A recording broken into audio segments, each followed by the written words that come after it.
కానీ డాక్టర్ గారు గాల్ బ్లాడర్‌లో ఒక స్టోన్ వస్తే నొప్పొస్తది. కానీ గాల్ బ్లాడర్‌లో ఇన్ని స్టోన్స్ చూస్తాము. గాల్ బ్లాడర్‌లో ఒక స్టోన్ వచ్చినా, 10 స్టోన్స్ వచ్చినా కూడా అండి పెయిన్ ఎప్పుడొస్తది అంటే, హ్మ్. ఆ స్టోన్ దాని నెక్ దగ్గర టచ్ అయినప్పుడు పెయిన్ వస్తదన్నమాట. ఓకే. అంటే గాల్ బ్లాడర్ అనేది బల్బ్ అండి. మనం ఇప్పుడు హ్మ్. చిన్న పిల్లలు వాడుకునే బెలూన్స్ లాగనమాట. హ్మ్. మీరు నెక్ దగ్గర తాడు కట్టేసి, హ్మ్. బెలూన్‌ని గట్టిగా ప్రెస్ చేశారనుకోండి బెలూన్ పగిలిపోతది. హ్మ్. అట్లాగే సేమ్ గాల్ బ్లాడర్ అనమాట. ఆ హ్మ్. నెక్ దగ్గర స్టోన్ వస్తేనే పెయిన్ వస్తది. హ్మ్. చాలా సార్లు ఏమవుతదంటే మనకు ఆ కాంట్రాక్షన్ ఫంక్షన్ పోతది కొంతమందిలో. హ్మ్. సో, గాల్ బ్లాడర్‌లో కాన్సంట్రేషన్ అవుతూనే ఉంటది. స్టోన్స్ ఫార్మ్ అయిపోతుంటాయి. మేము ఆల్‌మోస్ట్ 1000 స్టోన్స్ కూడా చూస్తాం అవును. యాక్చువల్‌గా. హ్మ్. కానీ వాడికి ఏ కంప్లెయింట్ ఉండదు. ఎందుకు అంటే ఆ స్టోన్ నెక్ దగ్గరికి రాలేదింకా. రాలేదు. కొంతమందికి మీరు నమ్మరు 1 స్టోన్ కూడా పెయిన్ వస్తది. హ్మ్. కొంతమందికి లోపల పెద్ద మేమంటాం మైనింగ్ పెట్టుకున్నాడేంట్రా బాబు! ఆ! తవ్వకాలు ఆ! అంటామనమాట. కొన్ని వందల స్టోన్స్ ఉన్నా కూడా వాడికి ఏముండదు. హ్యాపీగా పడుకుంటాడు. అవును. కానీ వాళ్ళ సిస్టమ్ అనేది ఏదో ఒక తేడా జరుగుతది గదా! డైజెషన్ ప్రాబ్లమ్ ఆ! వస్తదండి. కంపల్సరీగా ఆ పేషెంట్ ఎస్‌డిటీ కంప్లెయింట్ చేస్తాడు. హ్మ్. అతన్ని మనం హిస్టరీ అడిగితే ఎస్‌డిటీ టాబ్లెట్ అనేది చాలా రెగ్యులర్‌గా హ్మ్. వాడుతుంటాడనమాట. అంటే acidity patient, gall bladder patient complaint same ఉంటాయండి జనరల్‌గా. ఎందుకంటే 2 పక్క పక్కనే ఉంటాయి. హ్మ్. ఎస్‌డిటీ పేషెంట్‌కి ఏంటంటే ఓన్లీ గ్యాస్ ప్రాబ్లమ్ లాగా టైట్‌గా చెప్తాడు. గాల్ బ్లాడర్ అతనేంటంటే పెయిన్ కూడా చెప్తాడు. ఓకే. ఇంకోటేంటంటే మీరు టాబ్లెట్ వాడిన తర్వాత కూడా వాడి కంప్లెయింట్ తగ్గదు. హ్మ్. ఎందుకంటే కారణం వేరే ఉంది కాబట్టి. సో, హ్మ్. 2 సేమ్ ఉంటది. మనం టాబ్లెట్స్ వాడి చెక్ చేస్తాము. తగ్గకపోతే అల్ట్రాసౌండ్ చేస్తాము. అందులో స్టోన్ ఉందంటే మాత్రం సర్జరీకెళ్తాం. ఇప్పుడు గాల్ బ్లాడర్ హెల్తీగా ఉందని తెలుసుకోవడం ఎట్లాగా? ఎలాంటి టెస్ట్ చేయించుకోవాలి? గాల్ బ్లాడర్ హెల్తీగా ఉన్నప్పుడు మనకేం కంప్లెయింట్ రాదండి ఆ! ఫస్ట్. టెస్ట్ అవసరమేమి ఉండదా? టెస్టోస్టెరోన్ మీరు జనరల్‌గా ఏంటంటే ఇప్పుడేదో జనరల్ బాడీ హెల్త్ చెకప్ అని వచ్చింది కాబట్టి ఆ! సరిపోయింది గానీ, ఆ! యాక్చువల్‌గా యాస్ ఎ సర్జన్ చెప్పేదేంటంటే మీరు కంప్లెయింట్ ఉంటే టెస్ట్ హ్మ్. చేపించుకోండి. హ్మ్. కంప్లెయింట్ లేకుండా టెస్ట్ చేపించుకున్నారనుకోండి, మీకు హ్మ్. జనరల్‌గా బాడీలో ఏదో ఒకటి దొరుకుతూనే ఉంటది. హ్మ్. కానీ ఏముండాలంటే మీకు హెల్తీ హ్యాబిట్స్ ఉండుండాలి. ఫ్యామిలీ హిస్టరీ ఏముండకూడదు. లైక్ ఫ్యామిలీ హిస్టరీలో డయాబెటిస్ ఉంది మేడం. హైపర్ టెన్షన్ ఉంది. మీరు ఒక 40, 45 ఏజ్ తర్వాత టెస్టులు స్టార్ట్ చేయండి. హ్మ్. అలా కాదు మీకు ఫ్యామిలీ హిస్టరీలో క్యాన్సర్ ఉంది. హ్మ్. మీరు 30, 35 తర్వాత స్టార్ట్ చేయండి హ్మ్. టెస్ట్‌లు. ఏది హ్మ్. బేసిక్ టెస్ట్‌లు. దొరికింది కదా అని టెస్ట్‌లన్నీ చేసుకుంటా పోయారనుకోండి. హ్మ్. ఎందుకు అంటే జనరల్‌గా ఏ ప్రాబ్లమ్ లేకుండా స్ట్రక్చరల్ ప్రాబ్లమ్‌తో ఉండే కండిషన్స్ చాలా ఉంటాయి మేడం. హ్మ్. అవి పట్టుకొని మనం మొదలుపెడితే చాలా సర్జరీలు చేయాల్సొస్తది. సో, కంప్లెయింట్ ఉంటే మాత్రం నెగ్లెక్ట్ చేయొద్దు. హ్మ్. కంప్లెయింట్ లేకుండా ఫ్యామిలీ హిస్టరీ ఉందనుకోండి. ఏదో ఒక హ్మ్. సంథింగ్ డయాబెటిసో, హైపర్ టెన్షనో, క్యాన్సర్సో, హ్మ్. గాల్ బ్లాడర్‌లో స్టోన్సో, లేకపోతే ఫ్యాటీ లివర్ ఏదో ఒక కంప్లెయింట్ ఉందనుకోండి. అప్పుడు బేసిక్ టెస్టులు చేయించుకోండి. మరి గాల్ బ్లాడర్ స్టోన్స్‌కి ఇప్పుడు గాల్ బ్లాడర్ తీసేసే సర్జరీ చేసేటప్పుడు స్టోన్స్ ఎప్పుడైనా జారిపోతాయా? Stones జారిపోతాయి madam. ఎందుకంటే మనం హ్యాండిల్ చేసేటప్పుడు హ్మ్. కొంచెం రఫ్‌గా హ్యాండిల్ చేశామనుకోండి. కొన్ని కొన్ని సార్లు గాల్ బ్లాడర్‌లో ఉన్న స్టోన్‌లు లివర్ డ్రైనేజ్ పైప్‌లో డ్రాప్ అయిపోతాయి. హ్మ్. వెరీ స్మాల్ స్టోన్స్ అన్నమాట. దాన్ని యాక్చువల్‌గా టెర్మినాలజీ ఏంటంటే సెకండరీ స్టోన్స్ అంటారు. హ్మ్. ఎందుకంటే కొంతమంది పేషెంట్స్ వస్తారు మేడం. మీరు సర్జరీ చేయకముందు లేదు. సర్జరీ చేసిన తర్వాత చేసాక ఎలా వచ్చింది అని అంటే మీరు సర్జరీ చేసేటప్పుడు చూసుకోలేదా? హ్మ్. టెస్ట్‌ల్లో దొరకలేదా?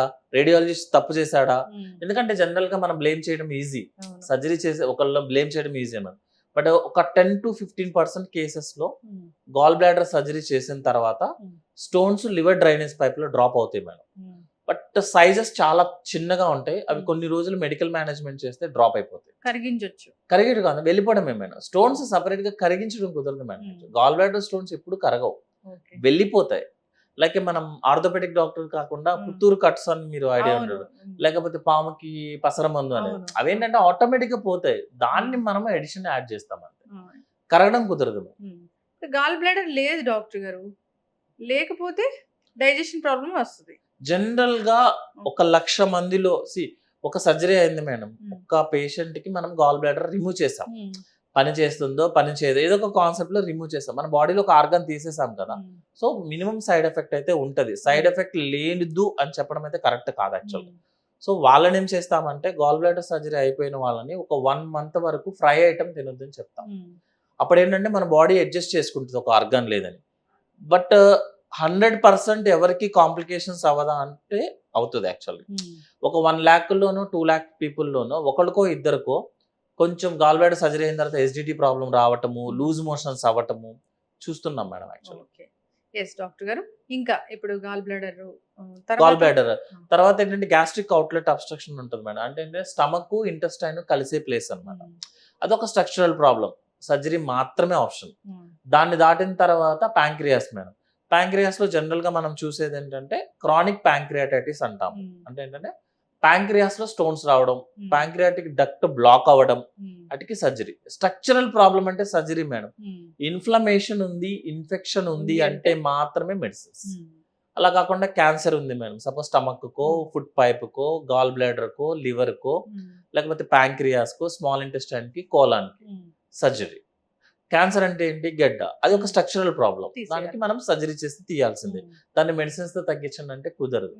అంతా అయిపోయిన తర్వాత కొంతమందికి సర్జరీ అయిపోయిన తర్వాత పేగులు అతుక్కోవడం, అదేంటంటే అబ్స్ట్రక్షన్ ఉంటదనమాట. అది స్ట్రక్చరల్ ప్రాబ్లమ్. మనం సర్జరీ చేయాలి. కొంతమందికి ఇలా రిపీట్ అవుతూ ఉంటే మనం ఏం చేస్తామంటే కొన్ని రోజులు మెడిసిన్స్ వాడండి. తగ్గకపోతే సర్జరీ చేస్తామని చెప్తాం. కొంతమందికి సర్జరీ అయిపోయిన తర్వాత ఆ ఏరియా వీక్ అయిపోయి హెర్నియాలొస్తాయి. Hernia is a structural problem. So మనం ఆ హోల్‌ని క్లోజ్ చేసి దానికి మెష్ పెడతాం. హెర్నియా రావడం అంటే ఆ పేగు బయటికి ఇలా వస్తుంది. బయటకొచ్చేస్తుంది మేడం. అంటే ఎవరిలో ఎందుకు? జనరల్‌గా మేడం ఇప్పుడు మీరు ఒక ఐరన్ బీమ్ తీసుకొని దాన్ని వెల్డింగ్ చేశారు. 2 ఐరన్ బీమ్స్‌ని. ఐరన్ బీమ్ సింగిల్ పీస్ ఉన్న స్ట్రెంత్ వెల్డింగ్ చేసిన దానికి ఎప్పుడు ఉండదు. అవును.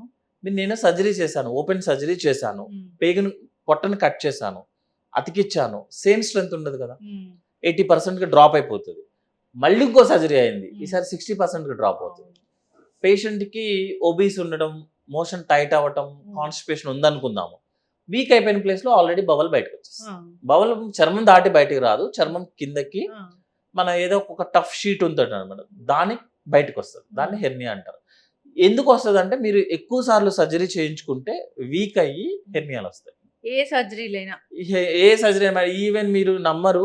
ఈవెన్ లాప్రోస్కోపిక్ సర్జరీకి కూడా హెర్నియాలొస్తాయి. జాగ్రత్తలు తీసుకోవాలి. జాగ్రత్త తీసుకోవాలి. క్లోజ్ చేసేటప్పుడు సర్జరీ అయిన తర్వాత చెప్పడానికి బానే ఉంటది మేడం. సర్జరీ అయిపోయిన తర్వాత చాలా మంది ఏం చేస్తారంటే నెక్స్ట్ రోజు మార్నింగ్ ఆఫీస్‌కి వెళ్ళిపోవచ్చా సార్? నెక్స్ట్ రోజు మార్నింగ్ వర్క్ చేసేసుకోవచ్చా? మీకు సర్జరీ అయింది కదా! ఇప్పుడున్న పరిస్థితులు ఎట్లున్నాయి డాక్టర్ గారు మరి? సర్జరీ అయినా అవ్వకపోయినా మేడం కట్ అది ఓపెన్ అవ్వచ్చు, లాప్రోస్కోపీ అవ్వచ్చు, రోబోటిక్ అవ్వచ్చు. మీ బాడీకి ఒక కట్టు పడింది కదా! అది హీల్ అవ్వాలి కదా! నేను 1 సెంటీమీటర్ కట్ చేశాను మేడం. దానికి స్టిచ్ చేశాను. అది హీల్ అవ్వాలా లేదా? నెక్స్ట్ రోజు మార్నింగే మేము పిల్లల్ని ఎత్తుకుంటాము. మేము అంటే మనం అనుకుంటాము మనం లేకపోతే పనేం అవ్వదని. కానీ మనం ఉన్నా లేకపోయినా పనులవుతాయి. సో, సి సెక్షన్ అయినా? మీరు సి సెక్షన్ అయినా కూడా వస్తది మేడం. కాకపోతే ఒక్కొక్క సెక్షన్స్ పెరిగే కొద్దీ. ఇంతకు ముందు మేము సి సెక్షన్ అంటే ఏంటంటే వర్టికల్ ఇన్సిషన్స్ ఉండేవి. అంటే అంబ్లికస్ నుంచి కిందకు ఉండేది. ఇప్పుడంతా సి సెక్షన్ అంతా హారిజాంటల్ ఇన్సిషన్స్. రేట్ తగ్గింది గానీ బట్ వచ్చే ఛాన్సెస్ ఉంటాయి. ఎప్పుడు అంటే నెంబర్ ఆఫ్ సి సెక్షన్స్ పెరిగే కొద్దీ. అందుకే ఇప్పుడు సి సెక్షన్స్ వద్దని చెప్తున్నాం కదా! That is the meaning. ఒకసారి సర్జరీ చేయించుకుంటే 2, 3 సర్జరీలు చేయించుకోవాల్సి వస్తుంది. సో మీరు బాడీకి ఎక్కడ కట్టు పెట్టినా హెర్నియా వచ్చే ఛాన్సెస్ పెరుగుతూనే ఉంటది. నెంబర్ ఆఫ్ కట్స్ బదులు. లాస్ట్‌ది ఏంటంటే మనకి piles problem, fissure problem, prolapse problems ఇవన్నీ స్ట్రక్చరల్ ప్రాబ్లమ్స్ కాబట్టి వాటికి మెడిసిన్స్. ఇప్పుడు పైల్స్, ఫిషెస్, ప్రొలాప్స్ ఇవి కూడా గ్యాస్ట్రోఎంటరాలజిస్ట్ చేస్తారా? అంతే మేడం. మనము యాక్చువల్‌గా చెప్పాలంటే ఓరల్ క్యావిటీ దాటిన తర్వాత ఫారింగ్స్ అని చెప్తాం యాక్చువల్‌గా. Pharynx, oesophagus, stomach, intestine, liver, gall bladder ఏదైనా గ్యాస్ట్రో ప్రాబ్లమే. బట్ ఏంటంటే జనరల్‌గా కొంతమంది డాక్టర్స్ ఇప్పుడు మా పెద్ద పెద్ద ప్రొఫెసర్స్ ఉంటారు. వాళ్ళు జనరల్‌గా ఈసోఫాగస్ చేస్తారు. దే ఆర్ వెరీ వాళ్ళు దాంట్లో బాగా టైకూన్స్ అన్నమాట. కొంతమంది ఓన్లీ లివరే చేస్తారంటారు. కొంతమంది అంతే తప్పించి ఆ సర్జరీ యాక్చువల్‌గా mouth to anus it is a gastro.